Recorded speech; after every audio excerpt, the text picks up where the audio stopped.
अली नमाज नहीं पढ़ता, ये जंग सिफीन वालों के नारे हैं। अली इब्न अबी तालिब उस्मान का कातिल है, ये जंग सिफीन के नारे हैं। हालांकि हमारे उलमा की तहकीक है कि उस्मान के कत्ल में भी इब्न मरवान शामिल थे। अब मिस्र के लोग आए जिनका इख्तिलाफ था जनाब उस्मान से, किस कदर मजलूमियत अमीरुल मोमिनीन कि नहजुल बलाग मौला फरमाते मैंने इतनी हिमायत की उस्मान की, इतनी हिमायत की कि उम्मत में खलीफा कुशी की रस्म न चले, लेकिन मुझे ही कहा जा रहा था कि अली ने उस्मान को मारा है। आप समझिए कुछ लोग प्रोटेस्ट करने आए हैं, अमीरुल मोमिनीन इनसे मुज़ाकरात कर रहे हैं कि मैं तुम्हारी बातें करूंगा, उस्मान से मामले को हल करते हैं। कहते मामला हल हो गया। इन्होंने कहा ठीक है, हम नहीं मारते, हम वापस जाते हैं, हुकूमत के खिलाफ हम नहीं उठते। इतने में अब तारीख कहते हैं किसी शख्स ने उस बीच में बोला ये ऊंट हुकूमत का ऊंट जा रहा है। अब ये बंदा कौन है पता नहीं, बीच में ऊंट कहां से आया पता नहीं। अब जिस तरह सरकारी गाड़ी पे नंबर प्लेट होती है, उस जमाने में जो सरकारी ऊंट होते थे उन पर एक मोहर लगी होती थी, जिस तरह टैटू बन जाता है इसी तरह जला के उसके बदन पे एक मोहर लगाते थे, लाल रंग की मोहर।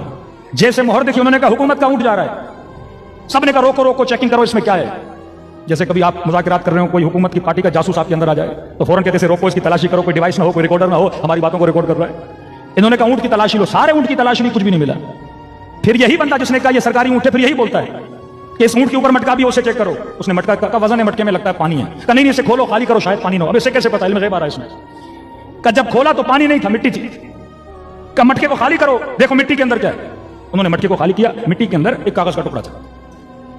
उस कागज के टुकड़े पे कुछ लिखा था और नीचे जनाब उस्मान की मोहर लगी थी। खत उस्मान की नहीं थी, मोहर हुकूमती उस्मान, स्टैम्प हुकूमत का था। उसमें लिखा गया था, अब मसलन जो लीड कर रहा था इन मुज़ाकरात को, जो लीड कर रहा था इन लोगों को, उनके नाम लिखे थे कि देखो फलां आए उसके हाथ काटना, फलां ने इतनी गालियां दी उसकी गर्दन काटना, फलां को ये करना। इन्होंने कहा हम आए थे सुलह करने के लिए और ये तो खुफिया तौर पे लेटर भेज रहे हैं कि इन सबको क्या कर दो, मार दो। मामला वहां पे बिगड़ा और जंग क्या हो गई, शुरू हो गई। और मौला अली ये लेटर लेकर जनाब उस्मान के पास गए और कहा कि वो लोग हक पर हैं, मैं मुज़ाकरात कर रहा हूं। ये लेटर किसने लिखा है कि लोगों को मारा जाए, जबकि मैं सुलह के लिए उनसे बात करने गया, अभी जंग हुई नहीं, लेटर किसने लिखा है। मौला फरमाते उस्मान देख, मोहर हुकूमत की लगी हुई है और अगर ये लेटर लीक हुआ है तो आपकी हुकूमत के अंदर से किसी ने ये काम किया है। तो मौला उसे समझा रहे हैं, मतलब अली को पता है तुमने ऑर्डर नहीं दिया, किसी और ने ऑर्डर दिया। मजलूमियत अली। मौला कहते हैं बता उस्मान तुझे किस पे शक है, ये किसने काम किया है। उस्मान कहते अली मुझे तुझ पे शक है। उस वक्त अमीरुल मोमिनीन फरमाते मैंने तुम्हारा फैसला और अपना फैसला क़यामत के दिन पे छोड़ दिया। मौला अली मुज़ाकरात से निकल के जाते हैं, फिर वो अटैक होता है और खलीफा मुस्लिमीन को क्या किया जाता है, कत्ल किया जाता है।